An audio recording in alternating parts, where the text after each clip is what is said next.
हाँ तो दोस्तों, मैं हूँ लाला। और इस वीडियो में हम बात करेंगे कुरान के फ्रॉड को पकड़ने का सबसे आसान तरीका। और नहीं, गिटार को तो पकड़े रहूँगा क्योंकि ख़त्म होगा वीडियो तब भी तो कुछ बजाना रहेगा ना। तो मुसलमान अक्सर पूछते हैं, देखो इस्लाम का क्या फंडा है कि भाई अगर आप मुसलमान बनना चाहते हो, अगर आप इस्लाम को ज्वाइन करना चाहते हो ना, तो आपको कोई हदीस कुरान और ये सब पूरा कुछ पढ़ने की ज़रूरत ही नहीं है।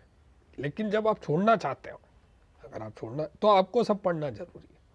मतलब हर चीज़ बारीकी से आपको इस्लाम का अध्ययन करना ज़रूरी है। छोड़ मतलब ये कॉन्सेप्ट है कि जानने के लिए आपको धन फन जानने की ज़रूरत नहीं है। मतलब कन्वर्ट होने के लिए आपको इस्लाम के बारे में सब कुछ जानने की ज़रूरत नहीं है। अभी वो मिस्टर जाकिर नायक जी, जो मेडिकल डॉक्टर है और स्कॉलर है, मतलब अब वो है नहीं, कितने हैं मुझे नहीं पता, जनता बोलती है। मैं भी मानता था भाई, एक टाइम था जब मैं जाकिर नायक जी से बहुत इम्प्रेस्ड था।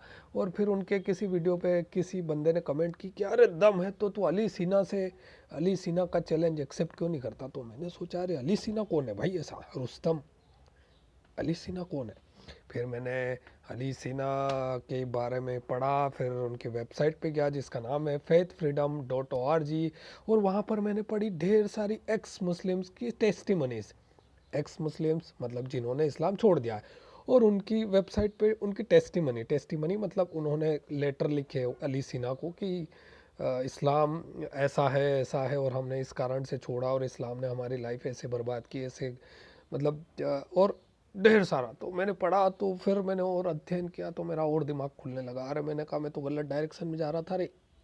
मतलब जाकिर नायक जी से एक बंदा क्या इम्प्रेस्ड हो जाता है, अगर आप सुनने लगो ना, स्टार्ट करो ना कोई भी गैर मुसलमान, तो वो लगता है अरे बंदा तो बिल्कुल सही जवाब दे रहा है यार, मतलब हर सवाल का इसके पास जवाब है। लेकिन फिर आप जब कोई ऐसा कोई मोमेंट आ जाता है, जैसे मेरे लाइफ में आया था कि वो किसी ने अली सिन्हा की कमेंट कर दी और मेरा दिमाग फिर हिला। ठीक है। तो तब से फिर मैंने और खुदाई चालू की, और फिर जैसे जैसे और जानता गया और गहराई तक गया तो मेरा दिमाग और खुला।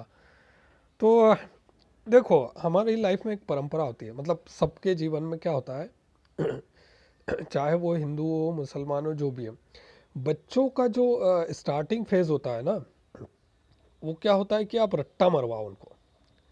तो कुरान का भी ऐसा है कि मुसलमानों को, मतलब जो भी बच्चे होते हैं ना, कुरान के रटवाने पे ज़्यादा जोर दिया जाता है।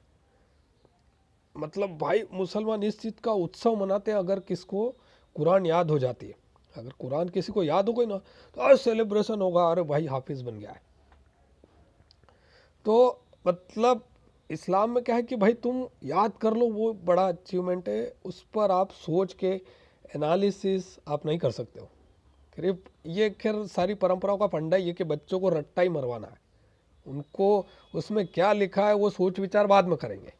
ठीक है, करे नहीं करे वो, क्योंकि इस्लाम में तो आप कर भी नहीं सकते, आप करोगे तो छोड़ दोगे आप इस्लाम। जैसे ही आपने कॉमन सेंस लगाना यूज़ किया, आपने एनालिसिस करना स्टार्ट किया ना, तो आप छोड़ के ही रहोगे आप इस्लाम, आप रह ही नहीं सकते उसके अंदर। क्योंकि आप जैसे जैसे गहराई में जाओगे ना, आपका दिमाग और ज़्यादा हिलेगा। तो कुरान के फ्रॉड को पकड़ने का सबसे आसान तरीका क्या है। लोग पूछते हैं तूने कुरान पढ़ी है, मैंने कहा हाँ पढ़ी है। बोले कितनी पढ़ी है, मैंने कहा एक ही चैप्टर। बोले पूरी क्यों नहीं, मैंने कहा एक ही चैप्टर, पहले ही चैप्टर मेरे को फ्रॉड समझ में आ गया। बोले कैसे, मैंने कहा पहला चैप्टर खोल तू सूरह अल फातिहा, जो भी मुसलमान हो पहला चैप्टर सबको याद होगा। ठीक है, सबको याद होगा, और नहीं हो तो भाई कुरान खोल लो और 5वीं आयत देख लो, उसमें क्या लिखा है कि हम तेरी ही बंदगी करते हैं और तुझी से मदद मांगते हैं। तो भाई ये मोहम्मद बोल रहा है या अल्लाह बोल रहा है। मतलब हम तेरी ही मदद करते हैं और तुझसे ही मदद मांगते हैं, मतलब it is you we worship and you we ask for help. अब आपको समझ में आ रहा है कि भाई ये मोहम्मद है और ये अल्लाह के बारे में बोल रहा है। तो भाई कुरान अगर अल्लाह के शब्द हैं, तो फिर इसमें मोहम्मद क्यों अपनी लाइन ऐड कर रहा है। अगर ये किसी अल्लाह के द्वारा भेजी गई होती तो कुछ ऐसी होती कि तुम मेरी ही बंदगी करते हो और मुझी से मदद मांगते हो। इंग्लिश में होता it is I that you worship and I that you ask for help. अब मुसलमान जितने भी लोग हो, तुम अपने आप को समझाते रहो क्या कि भाई ये कुरान बिल्कुल सही किताब है, इसमें कोई फ्रॉड नहीं है, कोई एरर नहीं है, कोई कॉन्ट्राडिक्शन नहीं है, कुछ भी नहीं है। मेरे को भाई ये 5वीं आयत में मतलब आप आगे कैसे बढ़ोगे? वैसे तो भाई मैंने बहुत कुछ पढ़ा। देखिए, इस्लाम को समझने के लिए है ना, आपको ना तो अरबी आने की ज़रूरत है, ना ही आपको कुरान को पूरा पढ़ने की ज़रूरत है, ना ही हदीसों को पूरा पढ़ने की ज़रूरत है। ठीक है, वो मुसलमान बोलते हैं कि अरे तुमको सब, भाई तुमने दाखिले के टाइम जब इस्लाम कोई ज्वाइन करता है तब तुम नहीं बताते हो सारी चीज़ें कि भाई सब पढ़ तू पहले, उसके बाद फिर ज्वाइन, ऐसा है ना? तो भाई मतलब फेयर रहो ना तुम लोग। डबल मतलब वो डबल स्टैंडर्ड क्यों रखते हो कि भाई छोड़ने के पहले तुमको सब आना चाहिए, ज्वाइन करने के पहले तुमको कुछ भी नहीं आना चाहिए। तो भाई ऐसा है कि हमने क्या करा कि भाई ज्वाइन करने के पहले हम खुदाई करने लग गए चीज़ों की।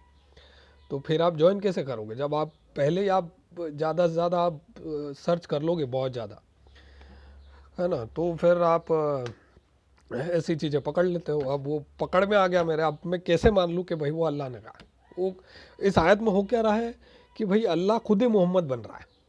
मतलब आप समझ रहे हो, अल्लाह खुद ही मोहम्मद बन रहा है और अपनी इबादत करवा रहा है। मतलब हम तेरी बंदगी करते हैं और तुझी से मदद मांगते हैं। तो भाई मेरे को समझ में नहीं आ रहा कि अल्लाह इंसानों या मोहम्मद को वो कर रहा है संबोधित, या मोहम्मद अल्लाह को संबोधित कर रहा है। तो आप साफ देख रहे हो कि मोहम्मद अल्लाह को संबोधित कर रहा है। तो जब भाई मतलब हो क्या रहा है कि अल्लाह खुद ही मोहम्मद बन रहा है इसमें और अपनी इबादत करवा रहा है। सोच रहे हो, समझ रहे हो कि मैं क्या कहना चाह रहा हूँ? कि भाई ये समझना मतलब बहुत आसान भी है। अगर आप कॉमन सेंस यूज़ करोगे आपको दिखेगा यार ये क्या, मतलब ये फ्रॉड है। तो लेकिन अगर आप उस जाल में उलझे हुए कि आप उस किताब को पवित्र मान चुके और बेस्ट मान चुके और आपका दिमाग इस हिसाब से ब्रेन वॉशिंग किया गया बचपन से सालों तक, बरसों तक, कि भाई ये परफेक्ट किताब है, इसमें कोई गलती नहीं हो सकती, तो भाई आप उस चीज़ को नहीं पकड़ पाओगे।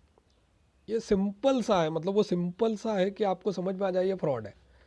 लेकिन अगर आप उस पिक्चर में उलझे हो तो आप उस फ्रॉड को नहीं पकड़ पाओगे। तो यही है भैया, मुसलमान अपने आप को समझाता रहता है, मतलब वो अपने आप को तसल्ली देता रहता है, क्योंकि उसने बचपन से सीखा कि ये सही है, ये सही है, इस्लाम सही है, कुरान सही है, मोहम्मद सही है, ये सही है, मतलब इस सिस्टम में कोई एरर नहीं है। और वो अपने आप को धोखा देते जाता है, मतलब अपने आप को तसल्ली देते जाता है, समझाता जाता है कि भाई सही है, इसको ही मानना है, इसको ही मानना है, इसको ही मानना है। वो जहन्नुम की आग से बहुत डरता है। मुसलमान के अंदर डर होता है कि अरे इस्लाम छोड़ देगा जहन्नुम में जल जाए। तो भाई इसलिए आपने देखा हो एक्स मुस्लिम जो होते हैं, जो इस्लाम छोड़ते हैं ना, उनकी लाइफ में ऐसे फेजेस आते हैं, जब वो इस्लाम को ज़्यादा अंदर खुदाई करते हैं तो उनको डिप्रेशन भी आता है, क्योंकि वो अपनी मान्यताओं के खिलाफ ही उनका संघर्ष होता है ना? और उनको सिर्फ वो डिप्रेशन नहीं कि मान्यता है, उनको ये भी उनकी कम्युनिटी भी छूटती है पूरी, क्योंकि इस्लाम एक क्लोज्ड कम्युनिटी है। अगर आप उसको छोड़ते हो ना तो आपको भाई एक तो उस कम्युनिटी का आतंक रहता है, क्योंकि इस्लाम में incoming free out going death है, ऐसा है। तो वो कम्युनिटी का आतंक भी रहता है। दूसरा है कि आपका परिवार भी आपको मार सकता है। इस्लाम का ये फंडा है कि भाई कोई कोई किसी का सगा नहीं है, सबका प्यार कंडीशनल है इस्लाम में। और कंडीशन क्या है उसकी, कि आप मोहम्मद को प्यार करो, आप मोहम्मद को रसूल मानो। अगर आप मोहम्मद को रसूल नहीं मान रहे हो ना, तो उसका बाप भी, उसका भाई, उसका बेटा, कोई भी उसको मार सकता है। ये इस्लाम का कंडीशनल प्यार है। इस्लाम में कोई प्यार अनकंडीशनल नहीं है। तो इस वीडियो में मुझे यही बताना था। तो भैया एज फ्रॉड का अगर आप पकड़ गए हो, आप समझ रहे हो, तो चैनल को सब्सक्राइब कर दो और वीडियो को ज़्यादा से ज़्यादा लोगों को शेयर करो। मिलते हैं अगले वीडियो में, बाय।